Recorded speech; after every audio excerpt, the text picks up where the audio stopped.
Hey, salut les Gémeaux, c'est Delphine. On se retrouve aujourd'hui pour votre guidance hebdomadaire, semaine du 2 au 8 décembre 2024. J'espère que vous allez toutes et tous très bien. Les Gémeaux, signe solaire, ascendant lunaire vénusien du zodiaque.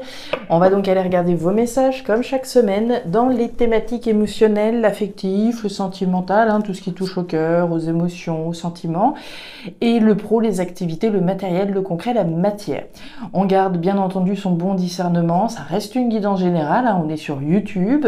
Je vous invite donc à prendre le ou les messages s'ils résonnent et à les adapter en fonction de votre situation, ou bien les laisser tout simplement à un autre ou une autre Gémeaux dans le cas contraire.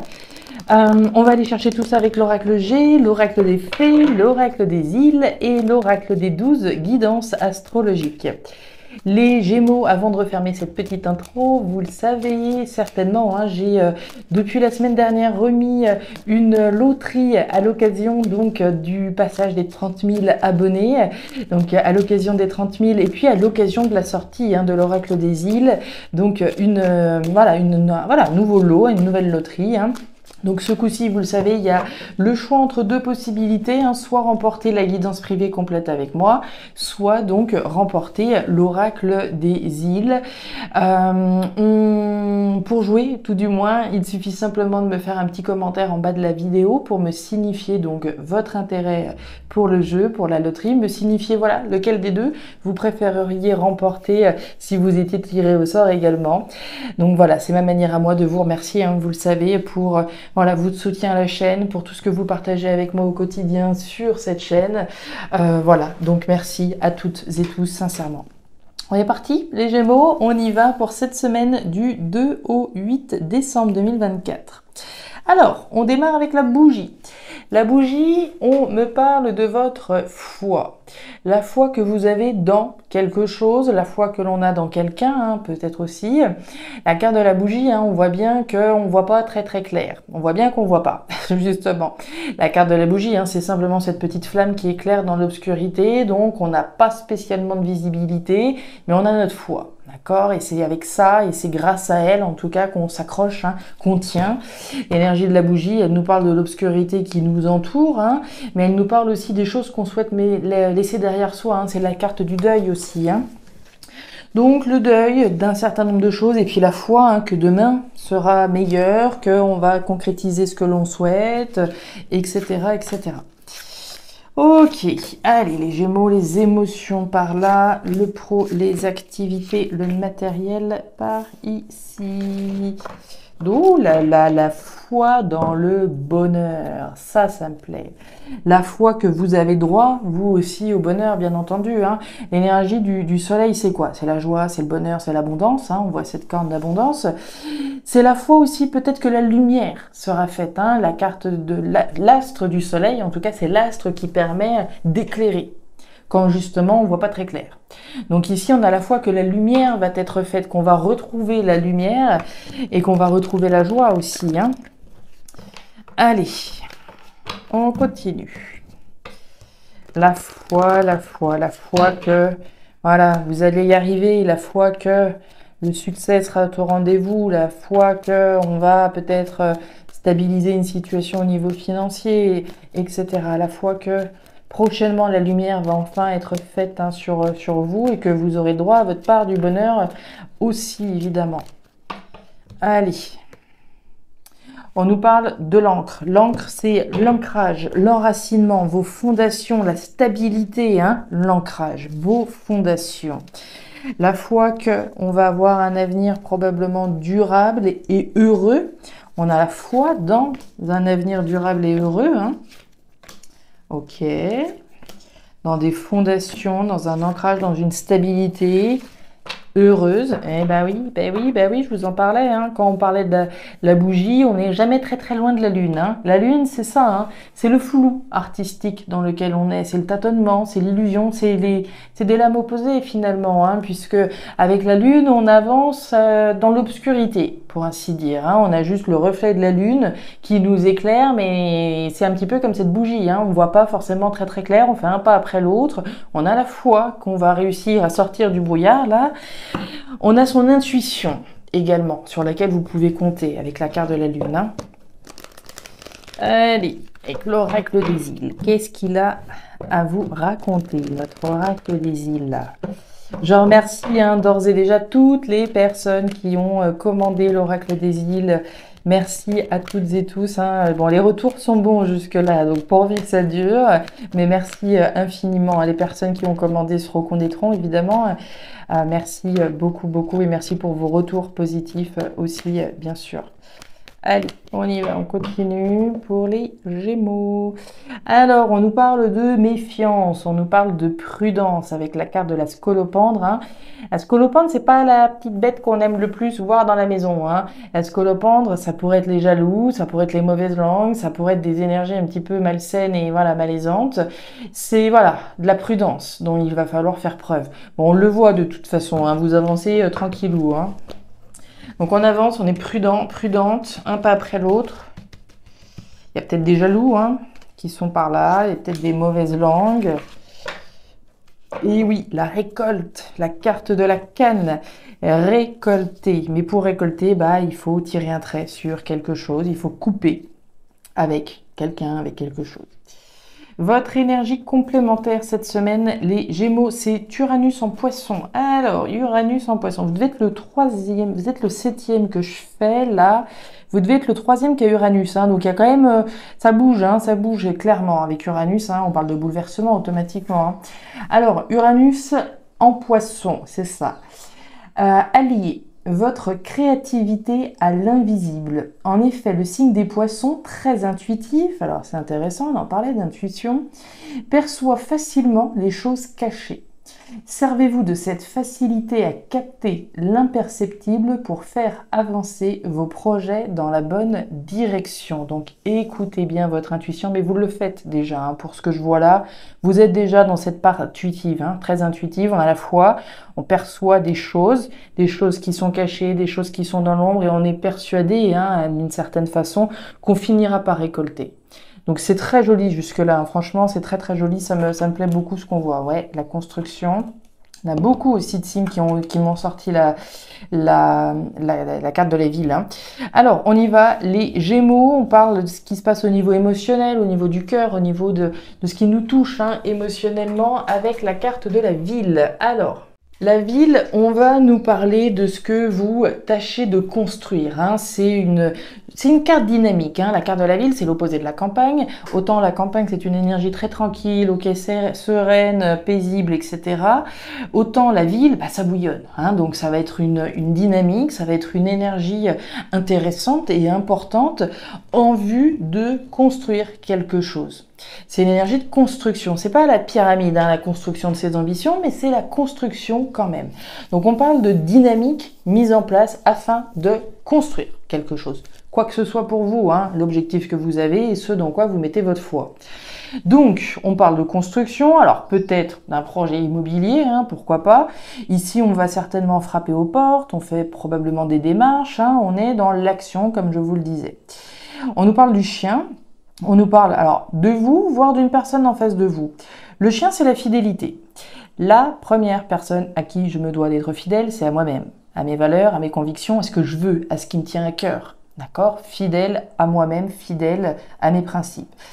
Quand on parle du chien, de l'ami fidèle, sincère, sur qui on peut compter, c'est sur nous, avant toute chose. Après, s'il y a quelqu'un sur qui on peut compter, c'est bien, évidemment. Mais dans un premier temps, la personne sur qui on doit compter pour construire nos ambitions, pour construire notre bonheur et ce dans quoi on a la foi, c'est sur nous. Maintenant, encore une fois, le chien peut... dans certains cas, voilà, peut-être que vous êtes accompagné dans votre vie, alors accompagné par un ami fidèle, sincère, par un compagnon, une compagne aussi, c'est possible. Donc on parle de votre fidélité finalement à quelque chose qu'on construit. On est peut-être fidèle à quelqu'un avec qui on construit notre avenir aussi. On est peut-être fidèle à quelque chose. Fidèle à un logement, fidèle, quand on parlait tout à l'heure d'immobilier, on est fidèle à. Et puis vous avez le stéthoscope en plein milieu. Alors le stéthoscope, c'est quoi? C'est la santé, c'est le médecin, c'est le diagnosticien. Le stéthoscope, il sert à écouter. ce qui se passe à l'intérieur de moi, à l'intérieur de vous. Il sert à reconnaître qu'est-ce qui se passe à l'intérieur, de quoi j'ai besoin, de quoi j'ai plus besoin, qu'est-ce qui est sain pour moi et qu'est-ce qui ne l'est plus. On est dans cette notion de santé, de vitalité, de ce qui est bon ou pas finalement. Mais pour pouvoir déterminer ce qui est bon ou pas, il faut aller chercher à l'intérieur de soi, dans ses intuitions, probablement, qu'est-ce qui est bon, qu'est-ce qui est juste, qu'est-ce qui est sain, de quoi j'ai besoin et de quoi je n'ai plus besoin. Donc là, on est clairement dans une très jolie démarche de construire quelque chose qui se veut sain, parce que ça répond à vos besoins, parce que ça répond à un diagnostic, finalement, qu'on a établi. Donc vis-à-vis de ce que, vis-à-vis de mes valeurs, de mes principes, de mes convictions, ou peut-être donc accompagné par quelqu'un. Le livre fermé, la carte de la croix et la carte du jardin. Bon, il y a quelqu'un en face, a priori, puisqu'on a quand même le jardin. Le jardin, ça représente l'entourage. Donc l'entourage, c'est les personnes qui gravitent autour de vous, qui que ce soit. Ça pourrait être des amis, ça pourrait être un compagnon, une compagne. On parle de quelqu'un auprès de qui on est fidèle ou quelqu'un qui vous est fidèle. On parle de la croix, on parle d'une situation qui est quand même un petit peu pesante ici. La carte de la croix, c'est le poids du monde sur les épaules. Bon, il y a plus fun, évidemment, mais ici, il y a clairement, en dépit des efforts que vous fournissez pour construire votre bonheur, celui dans lequel vous avez la foi, on sent quand même des choses qui peuvent être un petit peu pesantes. Ça peut être fatigant aussi. Il y a un côté épuisement quand on la voit, cette petite elfe-là. Voilà, je pense qu'il y a certainement certains Gémeaux qui peuvent être un petit peu fatigués ici. Et puis on nous parle du livre fermé. Le livre fermé, c'est les secrets, c'est les mystères, c'est les choses qui ne sont pas forcément dites, d'une part. Et ça peut être les formations, les compétences et les apprentissages. Donc si je reprends mon exemple d'avoir la foi dans mon bonheur, que je récolterai moi aussi ma part du bonheur. On a vu tout à l'heure, cette part du bonheur, c'est peut-être à travers une formation qu'on s'apprête à faire. Si mon bonheur passe par une reconversion professionnelle qui me tient à cœur, c'est des formations, des apprentissages, des compétences en lien avec une structure, je vais rentrer en centre de formation, possiblement. Mais dans l'attente, peut-être que cette entrée en formation ou cette reconversion, elle se mette véritablement en place, que je récolte finalement ça. Le timing fait que ça peut être long, ça peut être éprouvant, ça peut être fatigant, etc. Ça reste sain, d'accord ? La démarche elle est saine, mais elle peut être un petit peu fatigante au bout d'un moment, et on peut l'entendre. Un autre message qu'on peut entendre ici, comme je vous le disais, on peut parler de choses qui sont cachées, de choses qui sont secrètes. Alors, est-ce qu'il y a des choses qu'on ne dit pas à quelqu'un là, des choses qui pourraient être un petit peu pesantes? On voit que d'un côté, on s'adresse quand même à des Gémeaux qui ont la foi dans un projet qui leur tient à cœur, dans la construction de quelque chose qui leur tient à cœur. Mais comme on a quand même le poids vis-à-vis de quelqu'un et vis-à-vis de quelque chose qu'on ne dit pas, est-ce qu'on a des Gémeaux là qui ne diraient pas certaines choses à certaines personnes? Je ne serais pas surprise. Ça parlera pas à tous les Gémeaux, mais pour moi, il y a des choses là qui peuvent très bien être cachées à quelqu'un aussi. On continue. L'engagement, les démarches, waouh, bon, on est dans la continuité du premier niveau de lecture que je vous donnais, celui dans lequel on construit son bonheur, etc. On a l'intuition que c'est ce chemin, d'accord, c'est ça. Là, on est clairement là-dedans. L'engagement à faire les démarches qui sont nécessaires à un nouveau départ. Point. La carte du parchemin, c'est quoi? C'est l'engagement. L'engagement, 2 niveaux de lecture. C'est mon engagement dans quelque chose. C'est mon engagement à faire des démarches. On l'a vu ici. C'est mon engagement pour récolter ma part du gâteau, ma part du bonheur. C'est mon engagement, d'accord, que je prends avec moi-même. L'engagement peut aussi avoir lieu avec quelqu'un en face de vous. Je peux m'engager, signer concrètement, signer les papiers en vue d'une signature immobilier. Ça peut être la signature par rapport à l'entrée en centre de formation, la signature de ce que vous voudrez, une signature au sens propre, un engagement concret. On parle de papier. Donc on est quand même pas mal là-dedans, dans une signature concrète, dans des démarches que l'on réalise pour pouvoir s'engager au sens symbolique ou au sens concret, et puis prendre un nouveau départ. La carte du bateau, c'est ce départ, c'est ce nouveau départ que je m'apprête à prendre. C'est récolter le bonheur, c'est ce qu'on a vu tout à l'heure. Mon intuition, votre intuition, tout du moins, vous pousse à persévérer dans les démarches que vous faites. N'en déplaise aux autres, si là par exemple, on pourrait très bien imaginer ça, et je crois qu'on en a parlé d'ailleurs la semaine dernière, d'histoire de convaincre, alors c'était la semaine dernière ou la semaine d'avant, il était question d'éventuellement convaincre quelqu'un, voilà, on n'était pas forcément sur la même longueur d'onde, etc. Si je prends un exemple, je suis accompagnée dans ma vie, d'accord, par quelqu'un. Et puis voilà, il y en a un des deux qui a décidé de se reconvertir. Et l'autre, voilà, il est pas forcément, il comprend pas trop le choix, la décision donc de cette personne qui a décidé de comment dire, de se reconvertir. C'est un exemple. Et bah automatiquement, du coup, on évite de reparler du sujet. Vous voyez, il y a des choses ici un petit peu comme si bon, on va pas en reparler. D'accord, on évite d'en reparler, ça fait pas forcément plaisir, on aimerait plutôt partager cette aventure, etc. Mais moi, c'est ce que je ressens très concrètement ici, c'est comme si on évitait de reparler d'un sujet. Vu les messages qu'on a eus les semaines, je fais des liens avec les semaines précédentes. Donc ici, on parle bien d'un engagement pour prendre un nouveau départ, des démarches que vous faites. Puis on parlait de démarches qui sont peut-être cachées, vous voyez, l'illusion, le secret, le caché, etc. Donc je serais pas surprise que, on reparle de départ, de nouveau départ, on reparle de la santé, regardez-moi ça, et de la détermination, waouh, waouh, waouh. C'est clairement ça, c'est n'en déplaise aux autres, vous foncez. C'est j'ai pris ma décision, je m'engage à faire ces démarches-là. Ça ne te plaît pas, ça ne te plaît pas, mais moi, c'est mon choix, c'est ma décision, je fais ce qui me plaît, j'écoute mon intuition, j'ai la foi que je récolterai le bonheur à travers cette décision que j'ai prise. Vous avez l'ours, vous avez la force, le courage et la détermination à prendre un nouveau départ, à partir. Donc vous êtes déterminé, d'accord? Déterminé à prendre un nouveau départ. On nous parle de démarches qui sont saines. On l'avait, ce message ici, faire quelque chose qui répond à des besoins, qui est dans une démarche saine, dans une démarche vitale. Les démarches sont saines, sont vitales avec une perspective d'ancrage, d'enracinement. L'énergie de l'arbre, c'est pas des brindilles, dont il s'agit, c'est pas un arbuste, c'est vraiment un arbre qui est bien enraciné à travers donc des démarches que vous faites. Et puis on nous reparle du bateau. Bateau, aventure, étranger, voyage, distance. On s'engage à prendre un nouveau départ, à rentrer dans une nouvelle aventure, possiblement quelque chose de différent. Ça a peut-être un lien avec l'étranger pour certains Gémeaux ici, mais il y a clairement ici un engagement que vous prenez. J'ai envie de dire, n'en déplaise aux autres. Ici, c'est clairement, vous irez au bout de ce que vous avez décidé.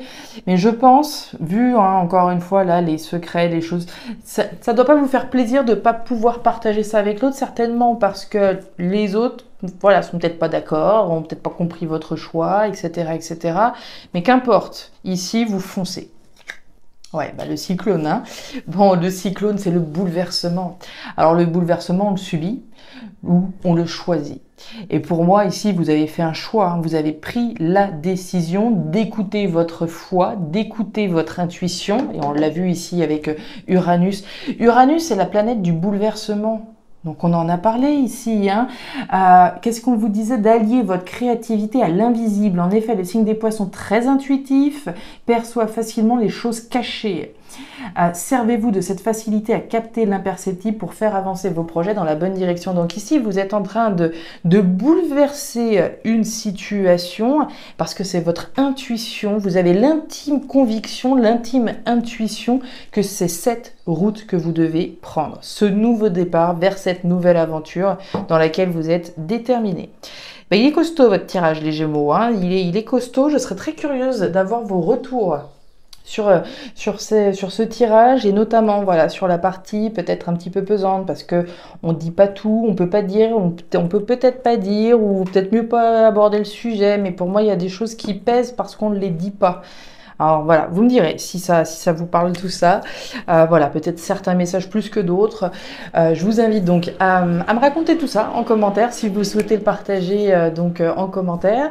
À me signifier votre intérêt pour la loterie également, pour les 30 000 abonnés, mais aussi pour la sortie de l'Oracle des îles.